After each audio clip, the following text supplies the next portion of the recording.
Na noite de Natal, meu marido se inclinou para perto de mim e disse sem baixar a voz: "Eu queria nunca ter te conhecido.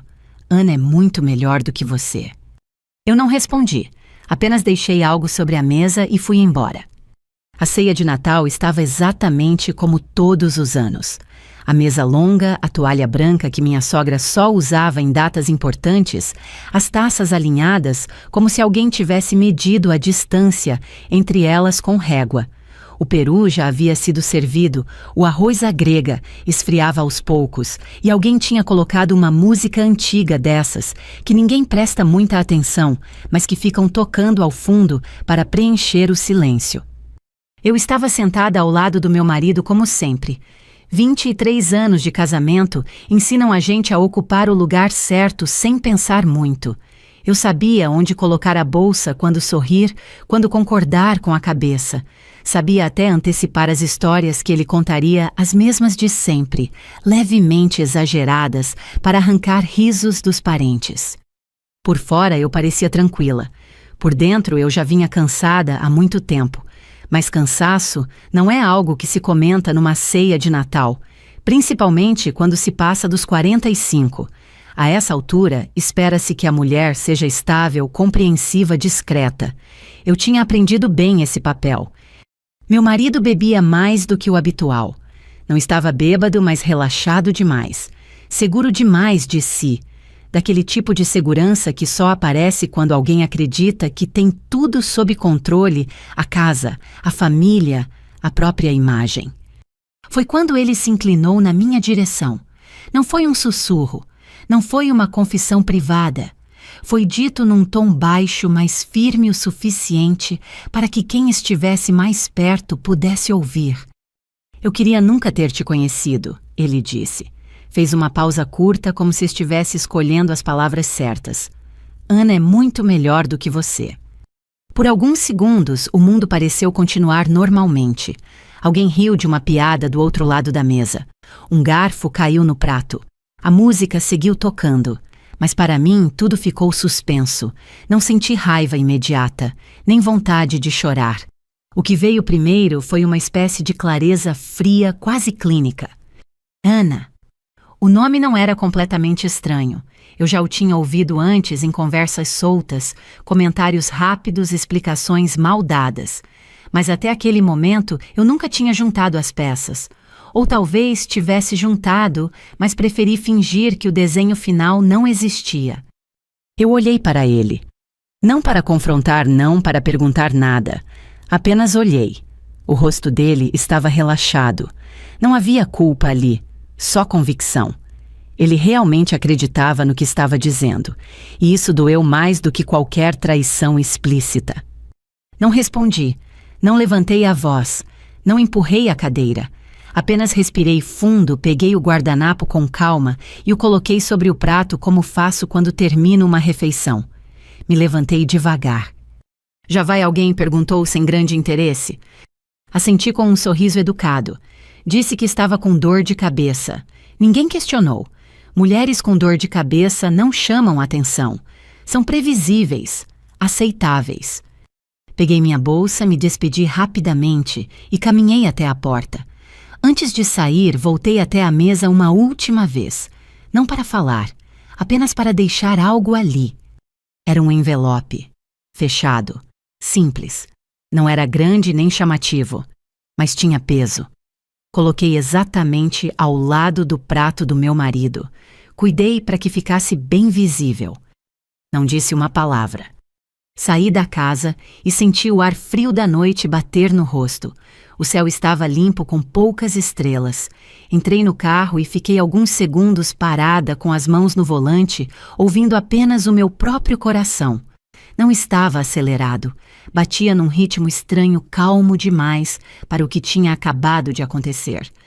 Dirigi devagar. As ruas estavam quase vazias como costumam ficar naquela hora da noite. Luzes de Natal piscavam nas janelas das casas e por um instante pensei em quantas mulheres naquele mesmo momento estavam sentadas à mesa tentando engolir palavras que não queriam ouvir. Quando cheguei em casa, não liguei a televisão. Não chorei. Tirei os sapatos, lavei o rosto e sentei na cozinha. Fiquei ali em silêncio, olhando para a parede branca à minha frente. Não estava em choque. Estava organizando. Porque aquela frase não tinha sido um acidente. Ela era o fim de um processo longo. Anos de pequenas desconsiderações, de decisões tomadas, sem me consultar, de elogios, direcionados sempre a outras mulheres mais jovens, mais leves, mais interessantes. Eu tinha sido útil por muito tempo, e quando deixei de ser conveniente, virei descartável. Peguei meu celular e desliguei. Não queria mensagens nem ligações. Sabia que elas viriam. Não naquela noite, talvez, mas viriam. O envelope que deixei sobre a mesa não continha explicações emocionais. Não era uma carta de despedida. Não tinha acusações. Era apenas uma notificação formal preparada com antecedência. Um documento que confirmava algo que eu já tinha decidido semanas antes mesmo, sem saber exatamente quando precisaria usá-lo. Porque algumas mulheres não esperam o escândalo para agir. Elas observam, anotam, guardam provas e escolhem o momento certo. Enquanto eu estava sentada naquela cozinha silenciosa, imaginei meu marido abrindo o envelope. Imaginei o segundo exato em que ele entenderia que aquela conversa não terminava naquela frase cruel, que na verdade ela tinha começado muito antes e agora avançava para um terreno onde ele não tinha mais controle. Eu não senti prazer ao pensar nisso. Também não senti culpa. Era apenas a consequência natural de anos sendo ignorada. Naquela noite de Natal eu não levantei a voz, não fiz cena, não implorei explicações. Eu apenas fui embora. E deixei claro, sem dizer uma única palavra, que algumas decisões não admitem resposta. Eu acordei cedo no dia seguinte, como sempre fiz. O corpo obedeceu ao hábito antes mesmo da cabeça entender que nada mais era igual. Preparei café para uma pessoa, só sentei à mesa da cozinha e fiquei alguns minutos olhando o vapor subir da xícara. Não havia pressa, não havia mensagens. Meu telefone continuava desligado. Naquela manhã eu não me senti abandonada, me senti lúcida. Enquanto bebia o café, pensei em quantas vezes ao longo dos anos eu tinha ignorado sinais claros. Não porque fosse ingênua, mas porque a vida, quando se constrói por décadas ao lado de alguém, ensina a escolher quais batalhas comprar. Eu tinha escolhido manter a estabilidade. Agora escolhia outra coisa. Meu marido ainda não tinha chegado em casa quando eu saí. Provavelmente estava lidando com o impacto do envelope. Conhecendo-o como conhecia, ele devia estar andando de um lado para o outro, tentando entender em que ponto tinha perdido o controle da situação. Homens como ele não se desesperam por culpa, se desesperam por surpresa. Eu segui minha rotina. Passei no banco como fazia todas as quintas-feiras havia anos. Não era superstição, era organização. Eu sempre cuidei das finanças da casa. Pagava contas, acompanhava investimentos, conferia extratos. Não porque ele não soubesse fazer, mas porque nunca se interessou. Confiava em mim, confiava demais. Foi essa confiança que construiu tudo o que ele achava ser dele. No banco, fui atendida pela mesma gerente de sempre. Ela me cumprimentou pelo nome, perguntou da família, comentou rapidamente sobre o movimento fraco por causa do feriado. Respondi com educação. Assinei o que precisava ser assinado. Conferi números que já conhecia de memória. Nada ali era novo. O novo estava no fato de que pela primeira vez eu não estava fazendo aquilo por nós. Enquanto aguardava, lembrei-me do início do casamento. Eu tinha 30 e poucos anos, ele um pouco mais velho. Trabalhava muito, era ambicioso, carismático. Eu o admirei por isso. Ele dizia que eu era o equilíbrio dele, a mulher organizada, confiável, aquela em quem se podia apoiar. Durante muito tempo isso foi um elogio, até virar um rótulo. Ana surgiu anos depois. Não como amante declarada, não como escândalo. Surgiu como presença, uma colega de trabalho, depois uma amiga, depois alguém que sabia demais sobre a rotina dele. Sempre me incomodou o jeito como ele falava dela. Nunca houve exagero, nunca houve intimidade explícita. Apenas comparação silenciosa. Ela entende dessas coisas modernas, ele dizia. Ela tem outra visão de mundo. Ela é mais leve. Leve. Essa palavra ficou comigo por muito tempo. Quando você passa dos 45, aprende que leve muitas vezes é só sinônimo de alguém que ainda não foi testado pelo peso da vida. Eu tinha sido testada, muitas vezes, e resistido a todas. Saí do banco e dirigi até o escritório do advogado. Não era a primeira vez que eu estava ali. Eu tinha ido semanas antes, discretamente, sem dramatizar nada.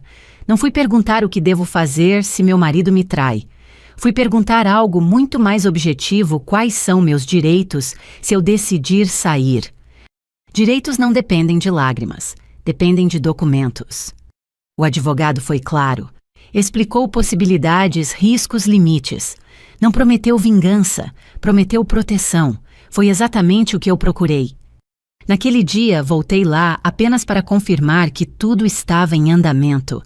Ele me disse que a notificação tinha sido entregue conforme solicitado. Nenhuma irregularidade, nenhuma brecha. A partir de agora, a movimentação não depende mais da senhora, ele disse. Assenti. Era isso que eu queria. Ao sair, meu telefone vibrou no bolso. Eu o liguei pela primeira vez desde a noite anterior. Havia dezenas de mensagens, do meu marido, da minha sogra, de uma cunhada, até de um primo distante, alguém que eu mal via. Não li nenhuma, ainda não. Dirigi de volta para casa com uma tranquilidade que me surpreendeu. Não era frieza, era clareza. Pela primeira vez em anos, eu não precisava reagir a nada. Tudo já estava em curso. Quando cheguei, ele estava lá, sentado na sala, o envelope aberto sobre a mesa de centro, o rosto pálido, os olhos vermelhos, não de choro, mas de indignação. Ele se levantou assim que me viu, como se tivesse ensaiado aquele momento. Você enlouqueceu? Ele perguntou sem rodeios. A voz não era de quem pede explicações, era de quem exige.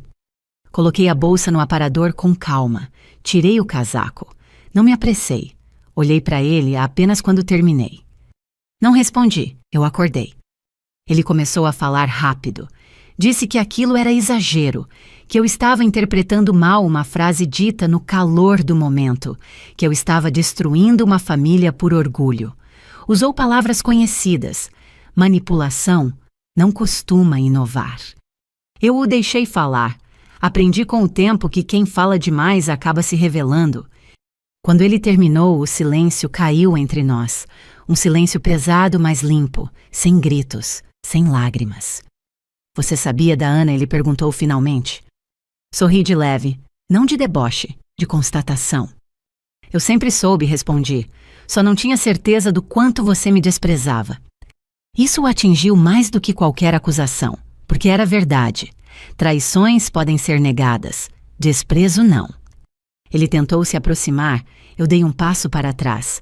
Não por medo, por limite. Tudo o que você tinha para dizer, você disse ontem, falei. Agora quem fala é a lei. Ele respirou fundo, passou a mão pelos cabelos. Pela primeira vez parecia menor. Não porque estivesse arrependido, mas porque entendia que não estava mais no comando. Você não pode fazer isso comigo, disse. Olhei para ele com atenção. Pela primeira vez em muitos anos, eu o vi como realmente era. Um homem acostumado a ser sustentado pela competência silenciosa de outra pessoa. Posso, respondi, e já fiz. Fui para o quarto. Separei algumas roupas. Não muitas, apenas o necessário. Ele me seguiu até a porta, ainda tentando negociar. Não discuti. Não expliquei. Não precisava. Antes de sair, parei e disse a única coisa que achei justa. Eu cuidei da nossa vida por anos. Agora estou cuidando da minha. Fechei a porta atrás de mim sem bater. Enquanto dirigia novamente pelas ruas quase vazias do feriado, senti algo que não sentia havia muito tempo: respeito por mim mesma. Não era alegria. Era algo mais sólido, mais duradouro. Eu sabia que aquilo era apenas o começo. Haveria conversas difíceis, olhares atravessados, julgamentos. Sempre há, mas também sabia que o mais difícil já tinha passado. A parte em que eu precisei aceitar que não era mais vista como pessoa, apenas como função. Na noite de Natal, ele achou que podia me reduzir com uma frase. No dia seguinte, entendeu que algumas mulheres não desaparecem em silêncio. Elas se reorganizam. O que muita gente não entende é que o verdadeiro impacto nunca acontece no momento do choque. Ele vem depois, quando a pessoa percebe que não há volta. Que não é um susto passageiro, nem uma briga que termina com pedido de desculpas. É quando a ficha cai de verdade. No caso do meu marido, essa ficha começou a cair 2 dias depois do Natal. Eu estava hospedada na casa de uma amiga antiga, alguém que me conhecia desde antes do casamento. Não precisei explicar muita coisa. Ela não fez perguntas inconvenientes. Apenas abriu a porta, me ofereceu café e respeitou o meu silêncio. Gente da nossa idade entende que certas histórias precisam de tempo para serem contadas. Naquela manhã, meu advogado me ligou cedo. Ele tentou suspender o processo, disse direto, e conseguiu, perguntei com a mesma objetividade. Não. Já passou da fase em que isso é possível sem o seu consentimento. Agradeci e desliguei. Não senti euforia. Apenas confirmei algo que eu já sabia desde a noite em que deixei o envelope sobre a mesa. Aquilo não era mais um conflito conjugal. Era um procedimento, e procedimentos seguem regras. Pouco depois, o telefone voltou a tocar. Era ele. Atendi. Precisamos conversar, disse sem rodeios. Nós já conversamos, respondi. Não desse jeito. Havia algo diferente na voz dele. Não era mais arrogância, também não era arrependimento, era medo. Medo de perder coisas concretas, medo de ser exposto como alguém que não controlava mais a própria narrativa. Você envolveu gente demais nisso, ele continuou. Advogado cartório, minha mãe já sabe. Fiquei em silêncio por alguns segundos antes de responder. Eu não envolvi ninguém, disse. Você viveu sua vida cercado de pessoas. Eu só parei de protegê-lo delas. Ele respirou fundo do outro lado da linha. Isso vai acabar comigo, falou. Essa frase me fez sorrir não por prazer, mas por ironia. Durante anos eu tinha ouvido variações da mesma ideia que minhas decisões precisavam ser contidas para não prejudicar a carreira dele, a imagem dele, a tranquilidade dele. Nunca o contrário. Não respondi. Vai acabar com a versão confortável que você tinha de si mesmo. Ele pediu para me encontrar. Disse que precisava explicar. Eu aceitei. Não por curiosidade, mas porque sabia que aquele encontro faria parte do processo de fechamento. Há conversas que não mudam nada, mas confirmam tudo. Marcamos em um café discreto, longe do círculo social que frequentávamos. Um lugar comum, sem glamour, onde ninguém presta muita atenção, em casais sentados em mesas separadas. Cheguei antes. Escolhi uma mesa próxima à janela. Pedi água. Ele chegou alguns minutos depois, visivelmente abatido. Olheiras fundas, camisa amassada. Sentou-se à minha frente com um cuidado quase exagerado, como se qualquer movimento brusco pudesse piorar a situação. Você está diferente, ele disse. Não respondi. Eu só parei de me esconder. Ele tentou começar pelo caminho que sempre funcionou. Lembrou dos anos juntos, das dificuldades superadas, das conquistas compartilhadas. Falou de viagens, de datas importantes, de tudo o que parecia provar que havia uma história ali. Eu ouvi em silêncio. E a Ana, perguntei quando ele fez uma pausa. Ele desviou o olhar. Não é o que você pensa. Assenti lentamente. É exatamente o que eu penso, respondi. E o que você confirmou naquela noite? Ele tentou justificar. Disse que ela o fazia se sentir vivo, que eu tinha ficado distante, que o casamento tinha esfriado. O discurso era conhecido, quase um roteiro. Você sabe o que mais me incomodou? Perguntei. Ele me olhou atento. Não foi a traição, continuei. Foi a forma como você falou comigo, como se eu fosse um erro de percurso, como se 23 anos pudessem ser resumidos a uma comparação. Ele engoliu em seco. Eu não pensei direito, disse. Pensou sim, respondi. Só achou que não teria consequência. Foi ali que ele entendeu. Não pelo tom da conversa, mas pelo fato de que eu não estava pedindo nada. Não estava negociando amor nem tentando salvar o que já tinha se perdido. Eu estava ali apenas para encerrar uma etapa. O que você quer? Ele perguntou. Essa pergunta sempre vem, como se tudo pudesse ser reduzido a um pedido. Eu quero sair inteira, respondi, sem mentiras, sem acordos informais, sem promessas vazias. Ele assentiu lentamente. Pela primeira vez parecia ouvir de verdade. Quando nos despedimos, não houve drama. Nenhum gesto exagerado. Apenas duas pessoas que entendiam que estavam seguindo caminhos diferentes, não por falta de esforço, mas por falta de respeito. Naquela mesma tarde, Ana tentou entrar em contato comigo. Uma mensagem curta e educada demais, para ser sincera. Dizia que queria conversar, esclarecer mal-entendidos, evitar sofrimento desnecessário. Eu não respondi. Não porque tivesse medo, mas porque ela não era o centro da história. Nunca foi. Pessoas como ela ocupam espaços que alguém deixa vazio. A responsabilidade não era dela. Nos dias seguintes, as coisas começaram a se mover com mais rapidez. Documentos, assinaturas, reuniões, tudo dentro da lei, tudo limpo. Cada passo confirmava o que eu já sabia. Eu tinha sido mais essencial para aquela vida do que jamais me fizeram acreditar. Meu marido começou a entender isso também. A cada nova notificação, a cada conversa com o advogado dele, a cada limite imposto, o rosto dele perdia mais cor. Não era raiva, era a constatação de que dependia mais de mim do que imaginava. Uma noite ele me ligou novamente. Eu nunca achei que você faria isso, disse. Eu nunca achei que você falaria comigo daquele jeito, respondi. Silêncio. Você sempre foi forte, ele continuou. Só não percebi o quanto. Fechei os olhos por um instante. Não senti orgulho, senti tristeza, porque força reconhecida tarde demais não reconstrói nada. Força não é o que você vê agora, falei. É o que eu precisei ter por anos para ficar onde fiquei. Desliguei antes que ele pudesse responder. Naquela noite, caminhei sozinha por algumas ruas próximas à casa da minha amiga. As luzes ainda estavam acesas, enfeites de Natal piscavam nas janelas. O mundo seguia, como sempre segue.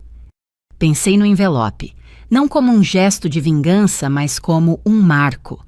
O momento em que eu deixei de tentar ser compreendida e passei a ser respeitada. Ele achou que aquela frase na ceia encerraria uma conversa. Não percebeu que tinha aberto um processo. E processos, uma vez iniciados, não se resolvem com pedidos de desculpa. Existe um momento em que a história deixa de ser contada em voz baixa e passa a existir por conta própria. Não porque alguém gritou, mas porque os fatos ganharam corpo, com data, assinatura, registro. Foi nesse momento que meu marido entendeu que não havia mais espaço para versões. A reunião foi marcada para uma manhã de segunda-feira. Não em um tribunal, não em uma sala solene. Foi no escritório do advogado dele, um espaço neutro com paredes claras, móveis discretos e aquele cheiro de café requentado que parece acompanhar qualquer decisão importante. Eu cheguei alguns minutos antes, como sempre fiz, quando algo realmente importava. Não por ansiedade, por respeito ao meu próprio tempo. Sentei-me com a postura tranquila de quem já decidiu. Não havia nada para negociar ali, apenas para confirmar. Ele chegou logo depois. Não estava sozinho. Veio acompanhado do advogado e da irmã mais velha, aquela que sempre gostou de opinar sobre o meu casamento como se fosse um assunto público. Ela me cumprimentou com um sorriso tenso, desses que tentam parecer solidários, mas carregam julgamento. Eu retribuí com educação. Não havia motivo para hostilidade. Tudo o que precisava ser dito seria dito por outros meios. O advogado começou explicando o que todos ali já sabiam, mas fingiam não entender completamente. Falou sobre o regime de bens, sobre documentos assinados ao longo dos anos, sobre responsabilidades compartilhadas. Usou palavras técnicas, mas o sentido era claro, aquela história não tinha sido construída por uma pessoa só. Enquanto ele falava, observei meu marido. Ele mantinha os olhos baixos, como se estivesse lendo algo invisível sobre a mesa. A cada novo ponto apresentado, a tensão no corpo dele aumentava. Não era culpa, Era medo de perder controle de novo. Quando chegou a minha vez de falar, eu não levantei a voz. Não fiz discurso. Apenas confirmei fatos, datas, decisões que tomamos juntos, mas que eu executei sozinha. Assinaturas que estavam no meu nome, compromissos que eu cumpri enquanto ele se ocupava de outras prioridades. A irmã dele tentou interromper. Isso tudo está sendo exagerado, disse.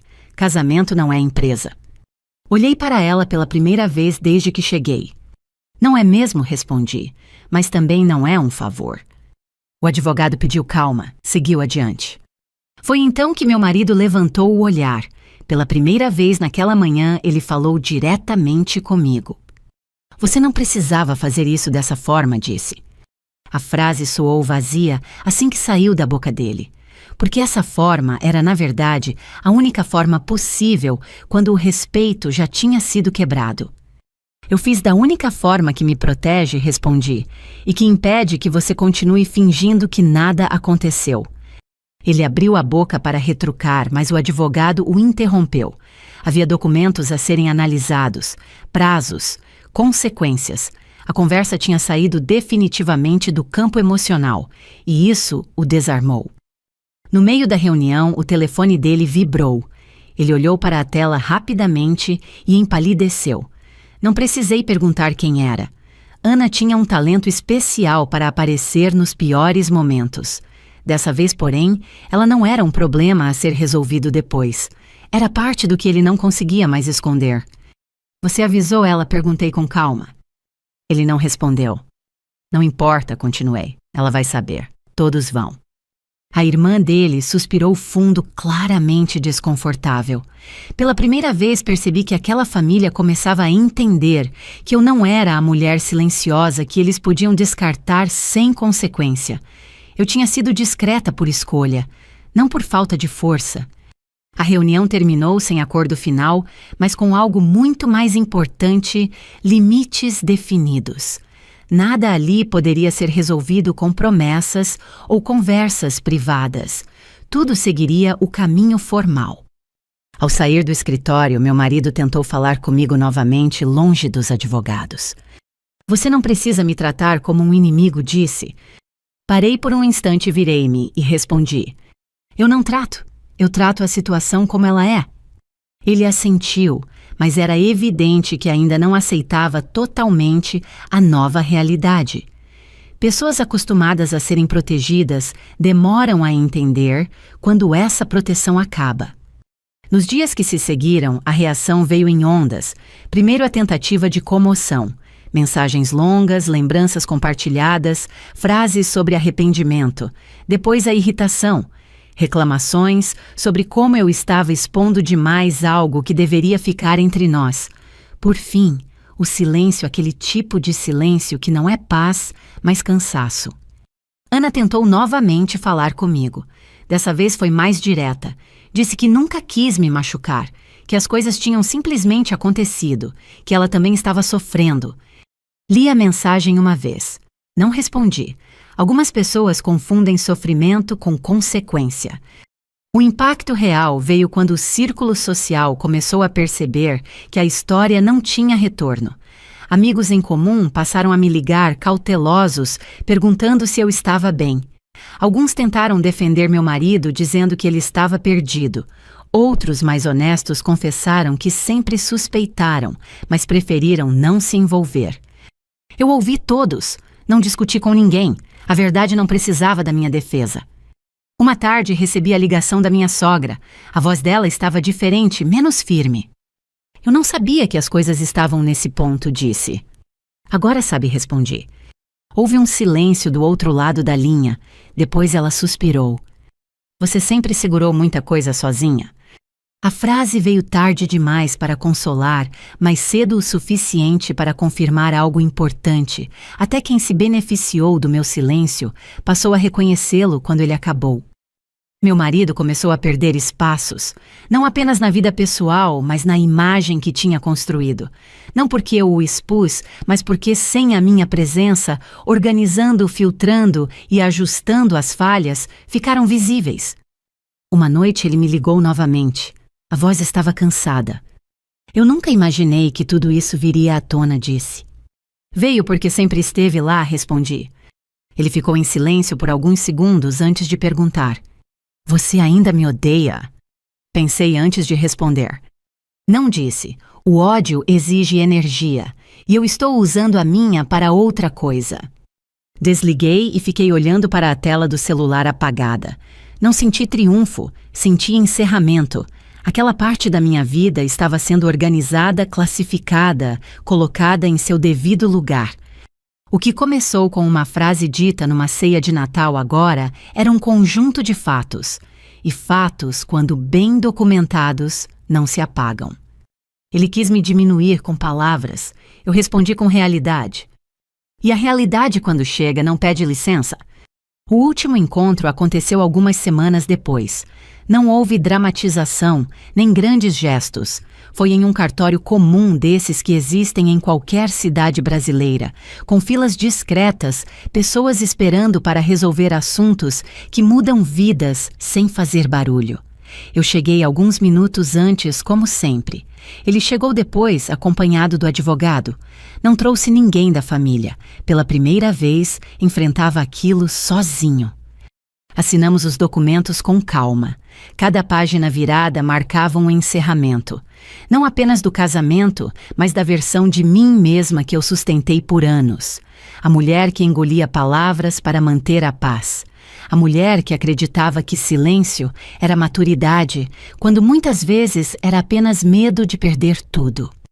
Quando terminou, ele ficou parado segurando a caneta por alguns segundos a mais do que o necessário. Olhou para mim como se esperasse alguma reação. Talvez um discurso final. Talvez uma emoção tardia. Não houve. É isso? Ele perguntou com a voz baixa. Respondi. Agora é. Saí do cartório sem olhar para trás. Do lado de fora, o dia estava claro. Pessoas passavam apressadas, cada uma carregando sua própria história. Nenhuma delas sabia quem eu era, o que eu tinha perdido ou o que tinha recuperado. E aquilo me trouxe uma paz inesperada. Nos dias seguintes, organizei minha nova rotina. Não houve recomeço espetacular. Houve adaptação. Um quarto mais silencioso. Menos coisas espalhadas. Mais tempo para mim. Voltei a fazer pequenas coisas que havia abandonado sem perceber. Caminhar pela manhã, preparar comida sem pressa, ler antes de dormir. E meu telefone tocou menos. Algumas amizades ficaram pelo caminho. Outras se fortaleceram. Descobri que há pessoas que só permanecem enquanto você sustenta a narrativa confortável delas. Quando você muda, elas se afastam. E está tudo bem. Recebi uma última mensagem dele, curta, sem acusações. Espero que você fique bem. Li uma vez. Não respondi. Não por mágoa, mas porque não era mais necessário. O desejo de ficar bem já não dependia dele. Ana desapareceu do meu radar. Soube por terceiros que as coisas não seguiram como ela imaginava. Não senti satisfação ao saber. Apenas confirmei algo que aprendi tarde, mas aprendi relações construídas sobre desprezo nunca se sustentam. Naquele ano, o Natal chegou diferente. Sem mesa grande, sem discursos forçados. Passei a noite em casa com poucas pessoas, comida simples e conversas honestas. Em determinado momento, fiquei sozinha na sala, olhando as luzes piscarem devagar. Pensei na frase que ele disse naquela noite. Pensei no quanto ela me feriu e pensei no quanto ela me libertou. Porque se ele não tivesse falado daquela forma, talvez eu tivesse ficado. Talvez tivesse continuado ajustando minha vida para caber no desprezo dele. Às vezes, a crueldade acelera decisões que a gentileza nunca teria coragem de provocar. Eu não saí daquele casamento como vencedora no sentido comum da palavra. Não houve aplausos, não houve vingança espalhafatosa, mas houve justiça, houve limites, houve consequência. E isso para mim sempre foi suficiente. Hoje, quando lembro daquela noite de Natal, não sinto mais o aperto no peito. Sinto algo mais sereno. A certeza de que me escolhi quando poderia ter continuado me anulando. A certeza de que algumas mulheres não precisam gritar para serem ouvidas. Elas apenas param de sustentar o que não as sustenta mais. Se você está ouvindo esta história e algo nela tocou, você talvez não seja coincidência. Talvez você também esteja segurando coisas demais em silêncio. Talvez esteja esperando com o momento certo. Só não espere que alguém lhe dê permissão. A sua vida não precisa de autorização para mudar. E se você está ouvindo de Portugal, de algum outro lugar da Europa, ou mesmo do outro lado do oceano, saiba de uma coisa: a dor muda de idioma, mas o respeito por si mesma é universal. Mulheres em Lisboa, no Porto, em Paris ou em São Paulo entendem esse sentimento, porque dignidade não tem fronteira. Se esta história fez você refletir, compartilhe com alguém que precisa ouvir. Escreva nos comentários de que cidade você está acompanhando no Brasil, em Portugal ou em qualquer lugar da Europa. E se quiser continuar ouvindo histórias reais contadas sem gritos, mas com verdade, considere se inscrever no canal. Aqui a gente não romantiza a dor, a gente transforma. Naquela noite de Natal, ele achou que me diminuía com palavras. Sem saber, me devolveu a mim mesma.